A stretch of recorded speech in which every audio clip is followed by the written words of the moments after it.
marriages that did not last that long. And that should not be funny in a meeting of AA. If you are new, one of the first things I heard when I got here, if you've been married a lot in AA, you do not have to give the number. You can just say several. And we understand what you mean. That's the same with going to jail, the same with DWIs, the same with divorces, the same with loss of jobs. Just several works. And none of those things make you or I an alcoholic. They are consequences that many alcoholics have, but so do a lot of non-alcoholics. We looked a little bit last week, and we'll look a little bit more today at steps 1 and 2. Now, I am an alcoholic, and my name is Gary Kincaid. Gary. And I am really, really, really grateful for a sobriety date and for a new life that started July 25th of 1994. And Randy and I were speaking a minute before the meeting, and we kind of believe that today, or at least sometime this week, is Olin's AA birthday. 51 maybe, something like that. So I know his health has been poor, but his telephone might work real well. So I'm grateful for people like that were here when I got here. And Randy, I remember the money thing. I was a pastor for 14 years. I know how to be first in the food line, and I know how to get the money. And you always do that before the sermon. So, and this is hopefully not going to be a sermon tonight. A guy went to a friend of his that worked directing an insane asylum. And he was visiting, and he said, "Now, how do you determine whether or not someone is insane or not?" He said, "Come go with me. We got a little room back here." And he got in the room. There was a bathtub. He filled up the bathtub with water, and then he pulled out a bucket and a teacup and a tablespoon. The guy looks at him and said, "What's that for?" And he said, "Well, we ask people to empty the tub, and they'll tell us whether or not they're insane." He said, "Oh, I got it. If they use the tablespoon or the teacup instead of the bucket, you know you've got them." And he said, "No, a sane person just pulls the plug." You want a room with a view or one without? We're going to talk a bit tonight about step 2. And it's been my experience, both in West Texas and here in East Texas, we get to step 2 and everybody starts talking about God.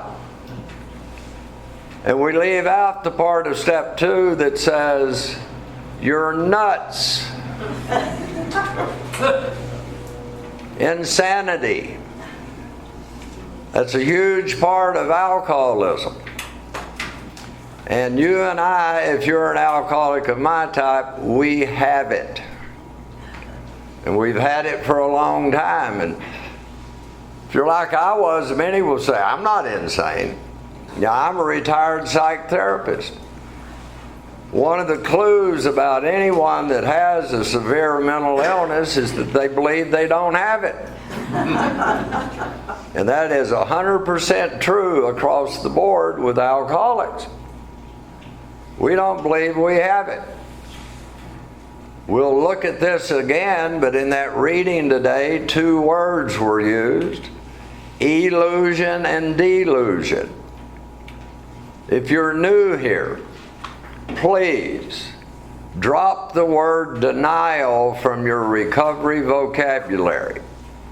Denial seems to be a word that has come to us through treatment programs, through a lot of Hazelton stuff.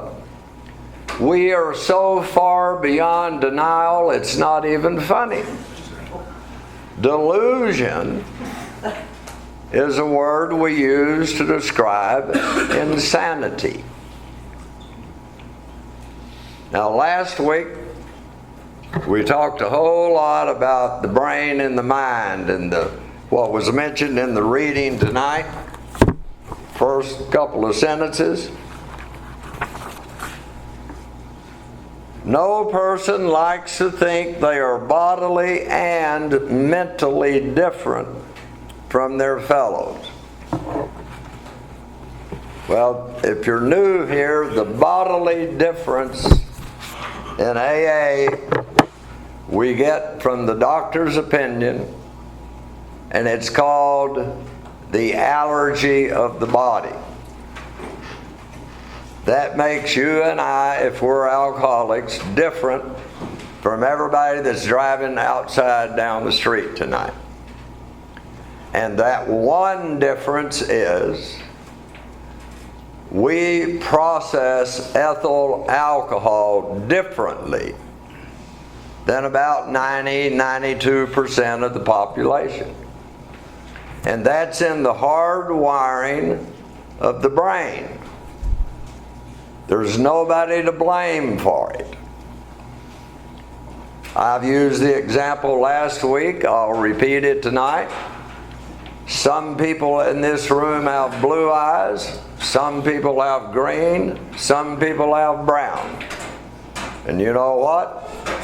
That's just the way it is. Some people have the hard wiring to be an alcoholic. And you know what? That's just the way it is. So you and I can waste as much time as we ever want to waste of trying to figure out, why am I an alcoholic, when did it happen, and all that useless information. Bill is going to mention it only once, and we won't talk about it this week. We'll talk about it next week. He'll ask the question you must be asking, why it is that we all became so terribly ill from drinking. And then he never answers that question for another 40 pages, so we'll get to the answer of it later on.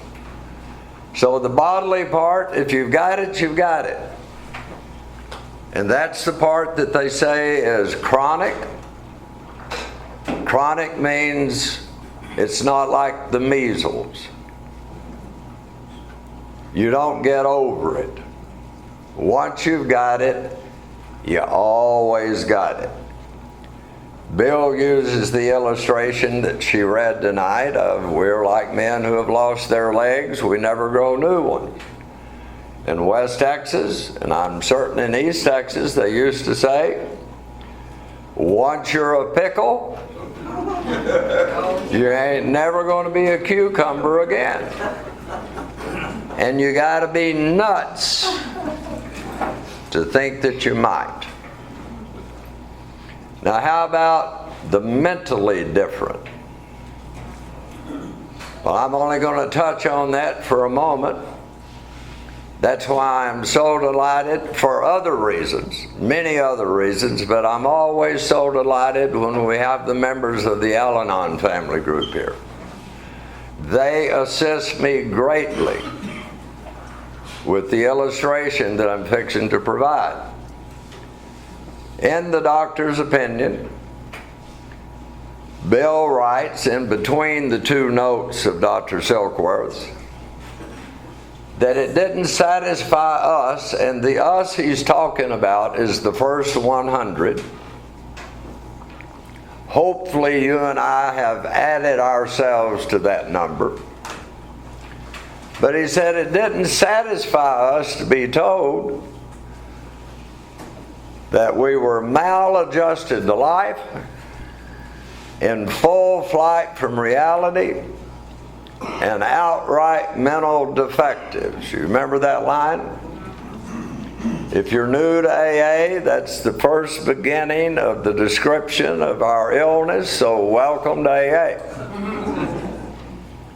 I have met very, very, very, very few outright mental defectives in Alcoholics Anonymous. I'll not speak for Al-Anon. I don't know. I suspect there's not many there either. But as far as the other two descriptions go, well, that's where we are mentally different. Maladjusted to life. Bill uses that phrase in the 11th chapter again. And here's the part that can kill many alcoholics. And here's the part that I found it so difficult for the non-alcoholic to understand. If you're an alcoholic of my type, I was maladjusted to life before I ever took my first drink. Alcohol does not cause that maladjustment. As a matter of fact, new people, when you and I, as we talked about last week, first began to drink in the way we wanted to drink, the illusion was the alcohol could reach inside me wherever the knob was and give it a little twist, and I perceived myself as being adjusted. It worked.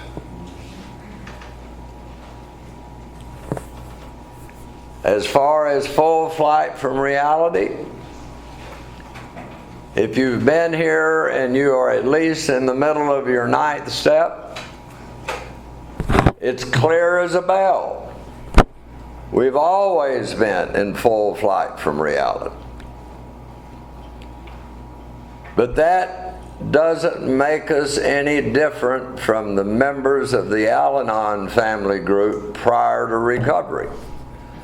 Do you suppose that maladjusted to life and in full flight from reality may have described you as well? I have proof. A great number of you married me.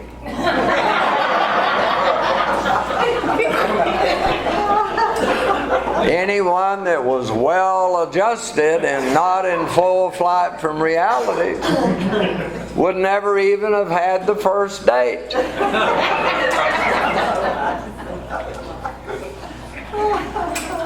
Those things do not make me or you an alcoholic, but they're a real good breeding ground.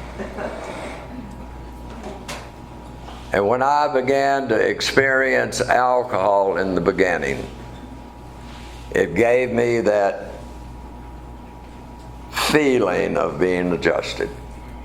And we're off and running. And here's what you need to know if you're new. You will hear this so often in meetings. Well, when I was drinking, I was selfish, self-centered, I was mean. Drinking didn't have anything to do with it.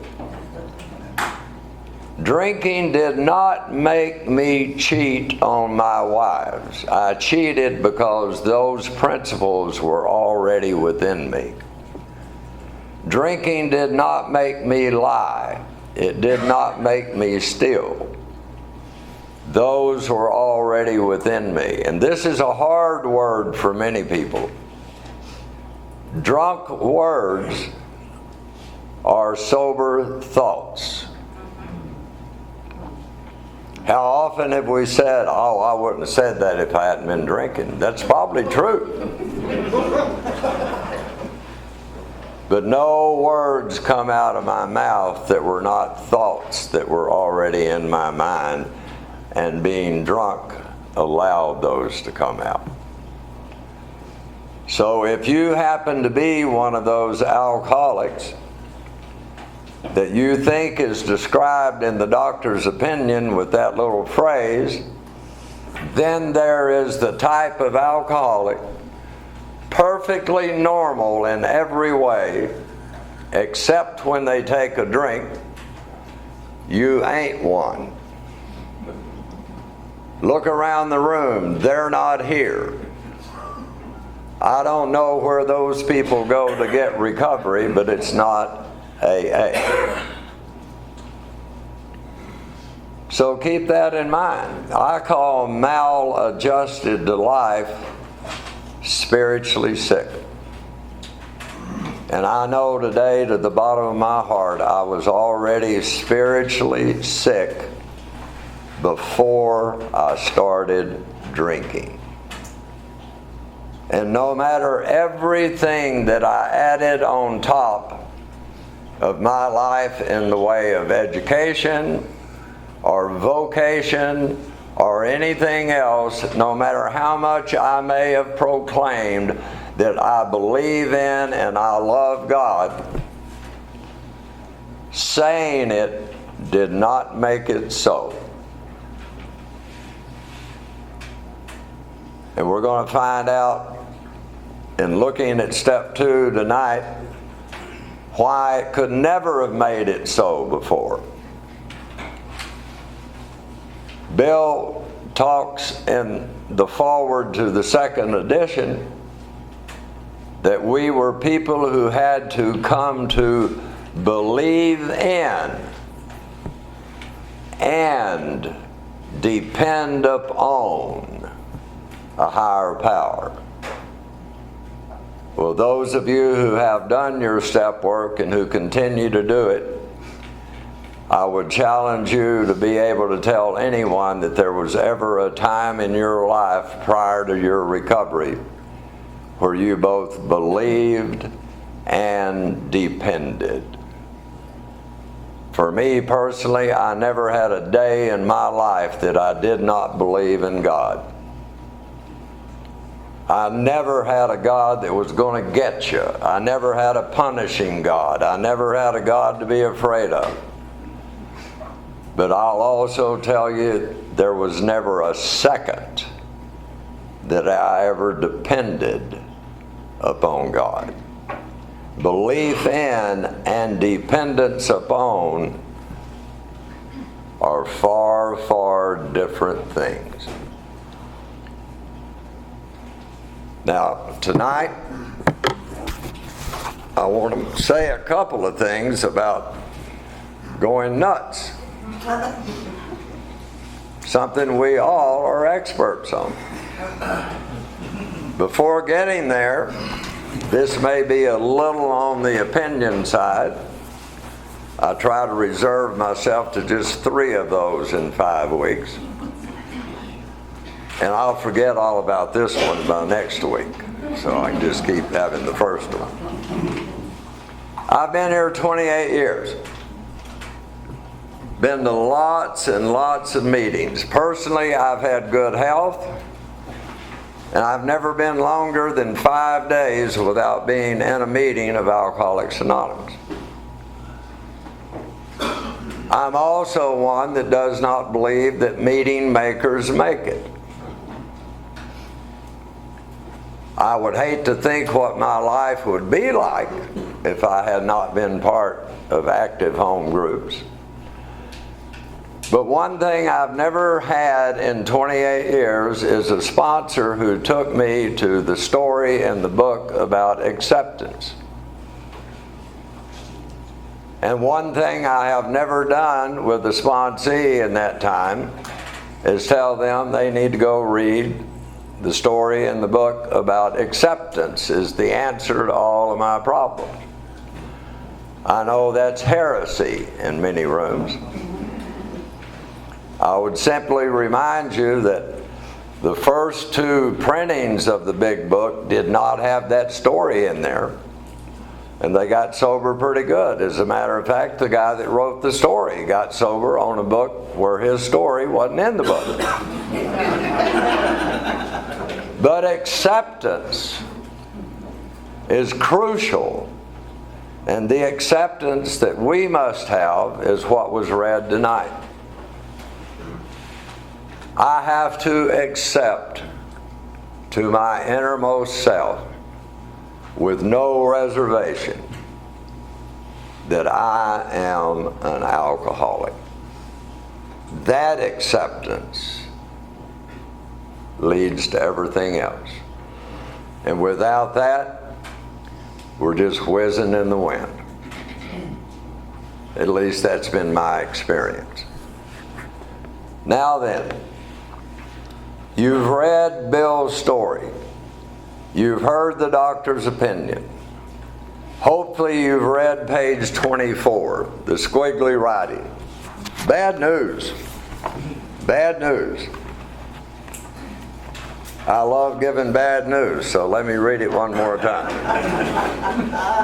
The fact is that most alcoholics, for reasons yet obscure, have lost the power of choice in drink. Our so-called willpower becomes practically non-existent. We are unable, key phrase here, at certain times, which must mean we are able at certain times. But he says we are unable at certain times to bring into our consciousness with sufficient force the memory of the suffering and humiliation of even a week or a month ago. We are without defense against the first drink. Now again, I will hear in meetings very often, today I choose not to drink. Well, I'm just going to tell you, I've read this book at least 3 times. I never read where I get that choice back. Zane is as powerless over alcohol today as he was like 27 years and 10 and a half or 11 months ago. Being here for a period of time doesn't change that. Newcomers. Bill goes over what we're going to talk about in step 2 tonight in his story. See if you can identify with Bill.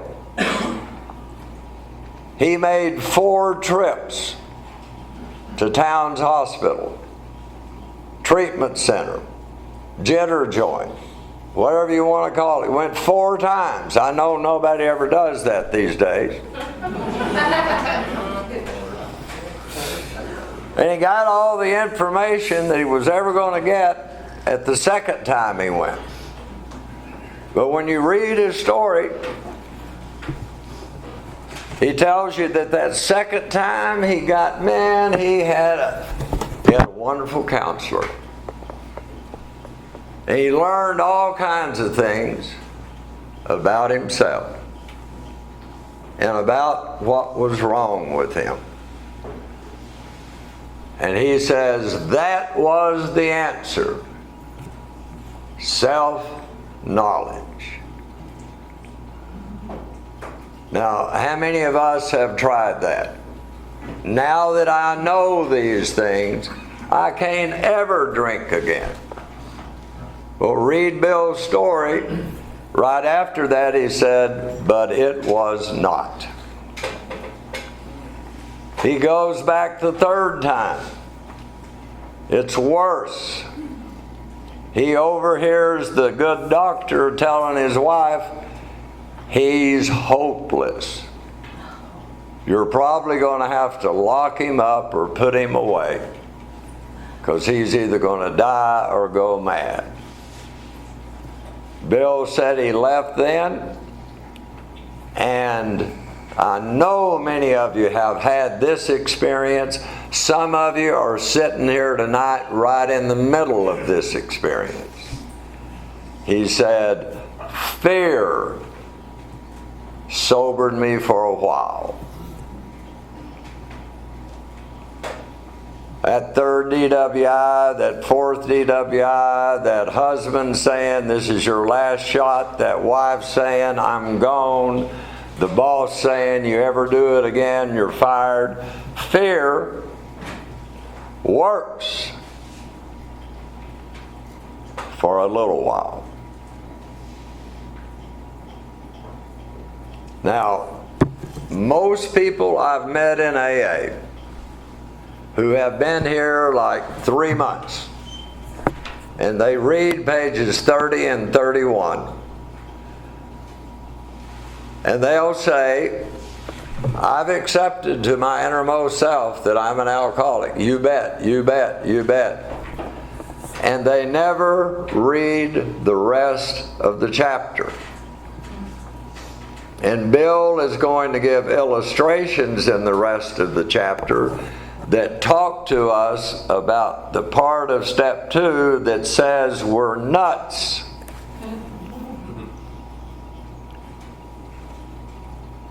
First of all, he says in there 2 times, he's going to describe the conditions that come into our thinking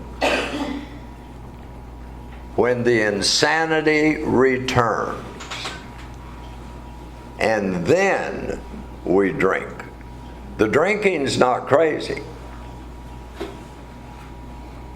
The thinking that we can drink or that we're never going to drink again, that's the insanity. And there are many reasons, perhaps, that people go nuts after detox, after court, after getting back in the house, after keeping their job, after getting away with that last bout of pancreatitis. But there seem to be 3 that capture most of us. So that's what Bill describes in moving into the part of step 2 we're talking about tonight. The first one gets a lot of us.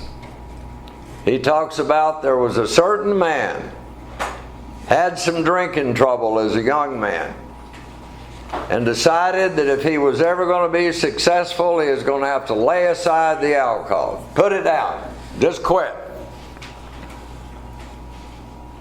And he achieved his goal of being successful. And after 25 years, the thought came to him, well, it's been a long time since I've drank. I can probably drink now. So one of the elements that is in our mind that we have to overcome is the belief that not drinking for a period of time is a treatment for alcoholism. It's not. Now, not drinking is real big in AA. I'm serious. It's real big. There are some of us, at least I know for me, I am more amazed and grateful and delighted today that I'm not drinking than I've ever been in my life. It's on my mind and in my heart more than it was when I was 2, 3, 5, 10 years sober. I am an alcoholic not drinking. I'm an alcoholic not wanting to drink. I'm an alcoholic not missing drink. It amazes me. But I've also been here long enough to know that if I stop doing the things that we do, I will drink. Then he comes to Jim. I like Jim. Jim's like some people I met in AA, real late bloomer. Didn't start drinking until he was about 30. Very successful, well known, well respected in the community. You describe Jim and I think of me. War hero. But within several years after starting drinking, Jim had been to several drying out places. And he came into contact with AA. And he got drunk again. And he came into contact with AA. And he got drunk again. And he came into contact with AA. And he got drunk again. And he came into contact with AA. I hope our groups today have as much patience as those first AAs did. And that we're not those people that will say, oh hell, they're not ready yet. They don't really want it. I hope we don't become the ones that give up on people. Because they didn't give up on Jim. Might have thought about it. We don't get that part of the story. He's the one that thought, if I put the whiskey in milk. But they don't say that was the reason he went crazy. They said he was already crazy. And his reason, and Bill gives this, is the second reason that most people drink again after a period of sobriety. He failed to enlarge his spiritual life. I see that all the time. There is nothing in our book. Now pay attention to how I'm going to say this. There is nothing in our book that says we admitted we were powerless over alcohol and we joined the church and rededicated our life. Which may not be a bad idea at all. And many AAs do that. But you have to again look at your own life experience and ask, how many times did I do that before? And did it ever work? You will find on page 14 of Bill's story, the alcoholic who fails to perfect and enlarge their spiritual life through 2 hours a day of meditation. No, wait, it doesn't say that. Through joining the church. No, wait, it's coming. Through reading the daily reflections. No, it wasn't that. 90 meetings in 90 days. Through work and self-sacrifice for others. One of the things that I see so many people prone to not doing is to giving a damn about other people with their feet. See, a lot of people doing it with their mouth, but with our feet. Welcoming people. You know, I love it. I like what Randy did. How many of you are willing to be sponsors? You know, I've said in here for years, it ought to be the other way around. How many of you need a sponsor? And the people that are willing ought to be looking and beating a path to your chair when the meeting's over. And hell, they should have known it before the meeting started. Amen. Most of our groups are small enough that if you've been here any time at all, you can keep an eye on the door and you know when someone is new. Nobody ever ought to walk into one of our rooms that 2 or 3 people don't greet them and get a number and give a number and say, here, you come sit with me.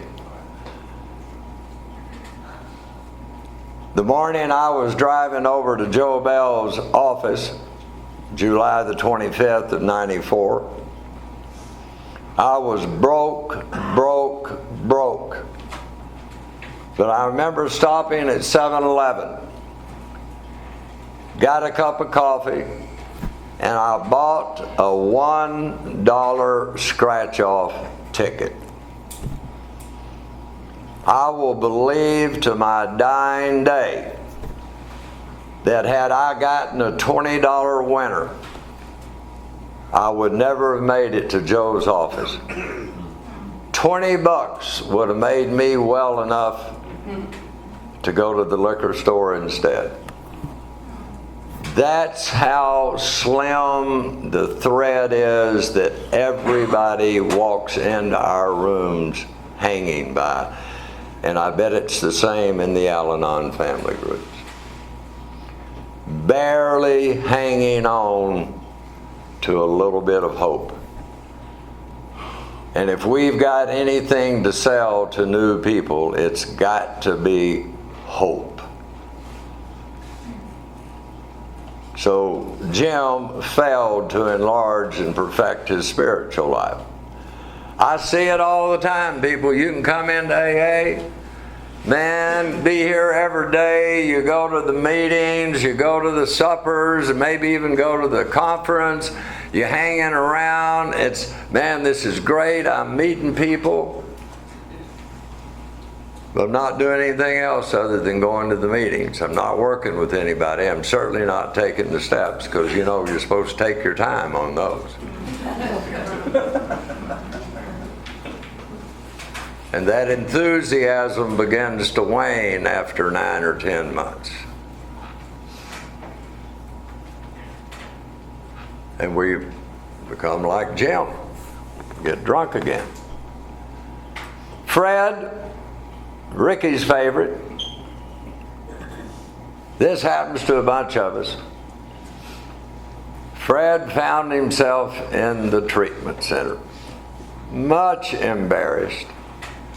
And while there, he got a visit from some of the AAs. He listened cordially. And he says to himself, you know, if I ever get as bad as them, I might do something like that.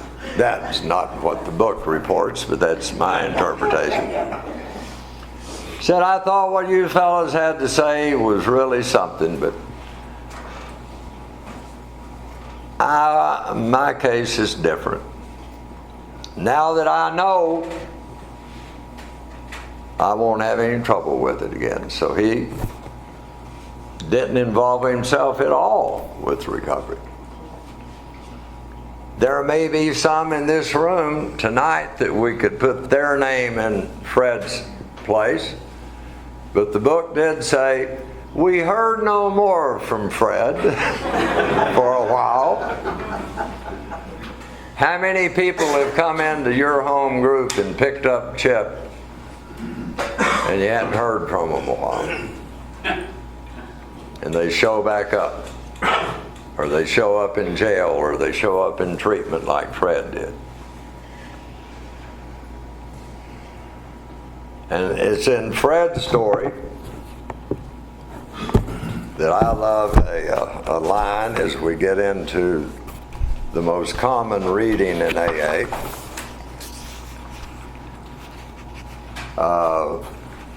They outlined the spiritual answer and program of action which 100 of them had followed successfully. Though I'd been only a nominal churchman, their proposals were not intellectually hard to swallow. But the program of action, though entirely sensible, was pretty drastic.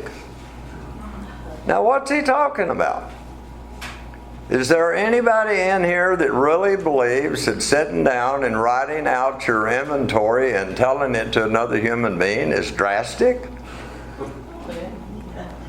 Particularly with all these things you've spent half of your life trying to hide from everybody ever finding out about it. How about going to people and making those amends? It's pretty drastic. How about finding out that this is only the beginning of actions we'll be taking for the rest of our life? There's no graduation date. Fred says, what I've been doing for 28 years, it meant I would have to throw several lifelong conceptions out the window. I have a visual of being in the car and just keeping a window cracked. As I go through life, it's like, there's one that's got to go. There's one that's got to go. There's one that's got to go, because part of the insanity is you and I believing that we're perfectly okay except for drinking. And we get into, as the time is trying to end, with the real description of step 2. And you read it almost every meeting, people. Most groups call it How It Works. Y'all read that in your home groups? It's part of the second step. Rarely have we seen a person fail who has thoroughly followed our path. Those who do not recover are people who cannot or will not completely give themselves to this simple program. Bill writes it this way: they are usually men and women who are constitutionally incapable of being honest with themselves. That's not most of us, folks. You and I have a bigger problem.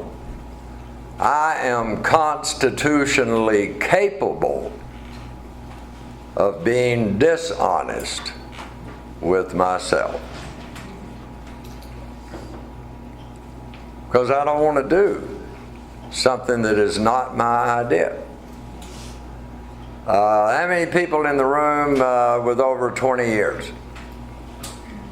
Ever had any really good breakthroughs in your life and you've just soared?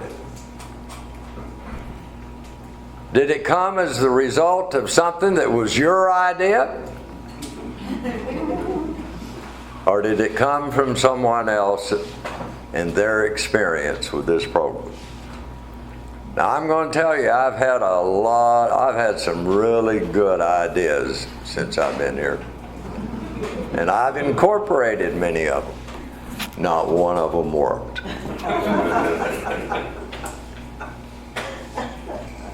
This thing will not happen with the greatest ism of a crazy person. The ISM of I sponsor myself. And you could have the worst sponsor in Tyler. They're not going to be as bad at running your life as you are. That's a fact.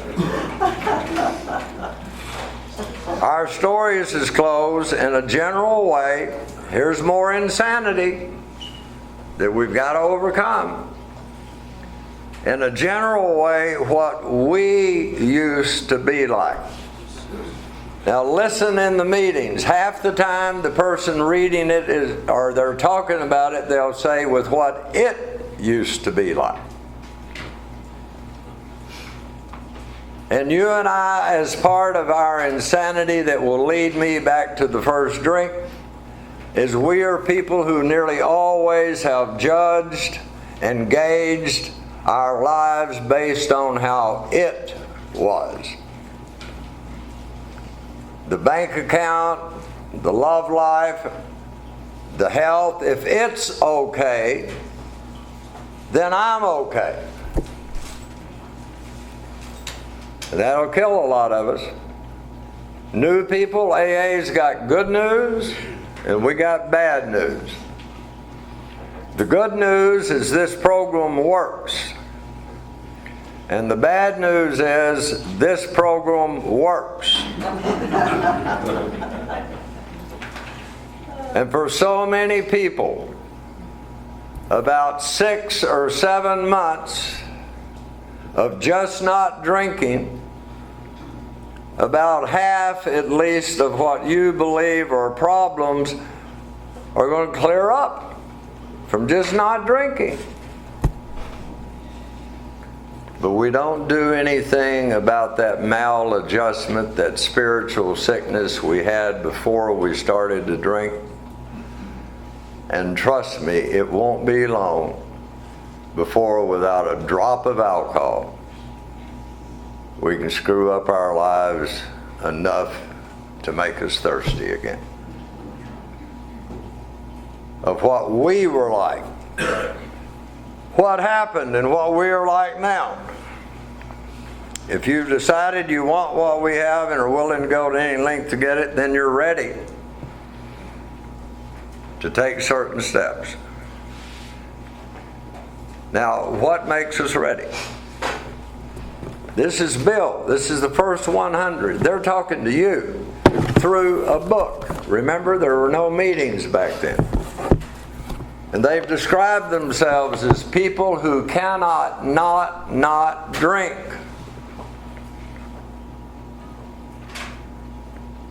And they're talking about having found a way to live without drinking. And Bill's saying, if you want what we have, that's a way to live without not drinking. Then you're ready to take some action. But you got to want it first. Our description of alcoholism that comes a little earlier are the two questions. If you're new here, there's not 40. If when you honestly want to, you find you cannot quit entirely. Or if when drinking you have little control over the amount you take, you're probably alcoholic. The one thing that I or Bill or I don't believe anybody can give to you or me is that wanting to find a way to not drink. And we're talking about permanent sobriety. You know, the phrase one day at a time is never found in our literature. We're talking about permanent sobriety lived out one day at a time. But that's got to be something I want more than anything else. Like my sponsor said, you got to want that more than you want your wife to come home. You got to want that more than you want your children never talk to you again. You got to want that more than getting the IRS off your back. You got to want that more than anything.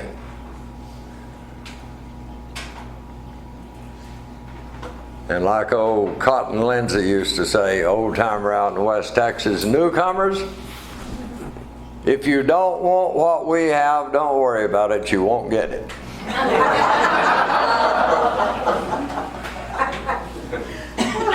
But I'm going to tell you, the first 6 or 7 months of my sobriety felt like the worst time I've ever lived in my life. Because every day I'm left with those bedevilments. And now I'm not drinking. I don't have any way to cover up. You're going to feel better immediately in AA. You're going to feel rage better and shame better and all those things better. Which is why immediately, once you get to the point of I want what you have, I want a way to live without drinking, then it is immediately into the actions of recovery. He mentions it on page 29. Further on, clear-cut directions are given. And then y'all read this almost every meeting. And many of us play games with it. I detest being in meetings when people are saying, what's the point? And all that stuff. That's just me. I was told when How It Works gets read, I need to pay close attention to it, because in many meetings of AA, that may be the only AA that's spoken in the whole hour. But it says, our description of the alcoholic, big word there, newcomers, we do not claim to be experts in alcoholism in AA. And Bill is very specific with that. He says he'll leave that up to the doctors. What we are is experts in alcoholics of our type. So Bill never defines alcoholism. he describes it. So our description of the alcoholic, the doctor's opinion in the first 3 chapters. And if you're in the meeting and you're agreeing with what's being said, but you've not read the doctor's opinion in the first 3 chapters and you've not studied those, then you don't know what in the hell is being said. At least I didn't. The chapter to the agnostic. That's chapter 4. Our personal adventures before, for me that's before July 25th of 94, and after. I'm as much convinced today by what's happened in my life since I got sober that I'm an alcoholic than I am by all the things that happened before. Because I've done a lot of really dumb, mean things, and I can't blame drinking on any of them. Or I can't blame any of them on drinking. Make clear 3 pertinent ideas. That we were alcoholic and could not manage our own lives. That's step 1. That probably no human power could have relieved our alcoholism. That's step 2. And then the icing on the cake to step 2 is God could and would if salt. I've heard it in meetings, you got to take your time on 1 and 2. I've never had to write about step 1. I've never written about step 2. I've never been told, make up your own God and get one you can do business with. The big book says, as soon as a person believes or is just willing to believe, then they're on their way. Read the step again. Where are they at up here? Came to believe that. It doesn't say came to believe in. Nothing happens in step 2 except we get a moment of sanity. And the sanity is, good God Almighty, if I don't do the rest of this, I'll drink again. And Bill writes it this way, being convinced of what? I'm powerless over alcohol when I drink it. I'm powerless over alcohol when I'm not drinking it. That's step 1. On my own, and despite what the husband says, the wife says, the judge says, the job says, no human power, it would seem, can keep me sober. God could and would if sought. Not found, not known, not defined, just sought.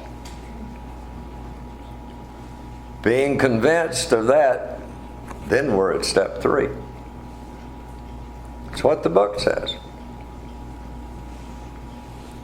So next week we'll be at step 3. And it can be very, very meaningful to you if you're convinced of 1 and 2. If not, I'm still going to be talking. And a few people are going to be nodding and getting something. But if there's not a desire deep within, if there hadn't been a desire deep within me that only alcohol could have given me to not ever drink again, why in the hell would I do any of the rest of this stuff? AA is real big about finding a sobriety where I'm comfortable in my own skin and not, it's been 28 years, 3 weeks, and 2 months. And I end with this, trying to quote it.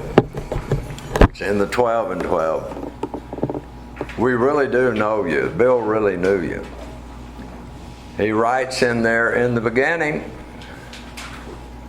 We do it because we must.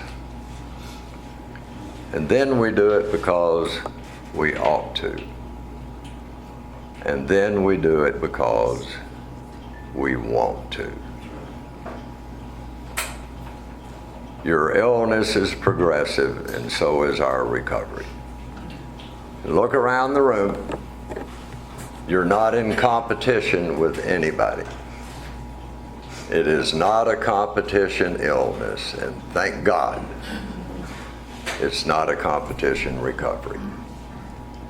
Thank you all for my sobriety.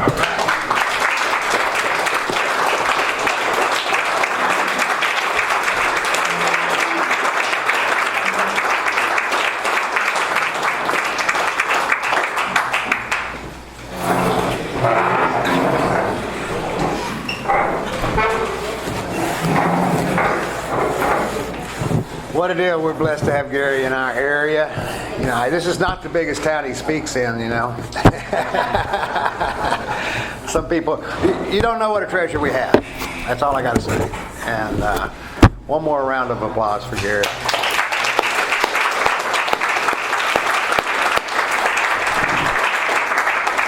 All right. We're going to do chips, and I've asked Miss Tiffany to come up and do chips for us.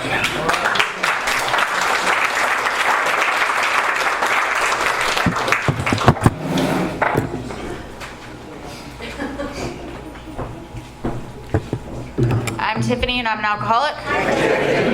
In our first chip, the most important chip, the 24-hour chip. You've survived 1 hour with us crazy alcoholics. This is a symbol of an inward desire, outward symbol of an inward desire to try our way of life for another 23 more. Do I have any takers? Anybody? Come get it. Come on down. Okay. Don't then. 1 month. 2 months, 3 months. That includes nights, weekends, and holidays. 4 months, 5, 6. 6? Woo!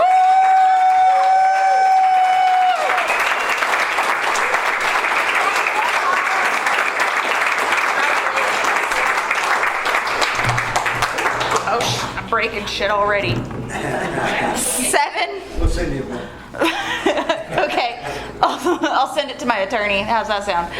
8, 9, 10, 11. Annual birthdays are celebrated on the last yes, ma'am. 11? Today is my 7th year. Well, congratulations. Congratulations.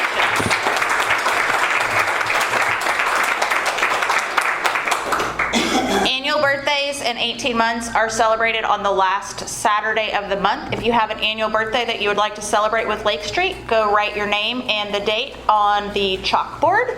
And y'all do 3, 6, and 9s? 1, 3, 6 annuals and 18 months. Okay, so 1, 3, 6, 9 annuals and 18 months. No, 9. No, none? 1, 3, 6. My God. Just confuse the shit out of me. All right. But we'll give any of them out.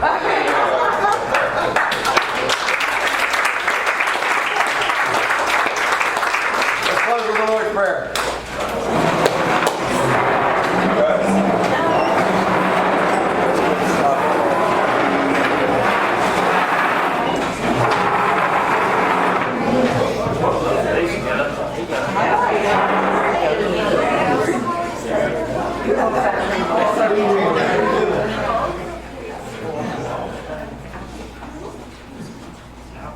Mr. Jane, would you take us out, please? Who gives the strength to help others? Our Father, who art in heaven, hallowed be thy name.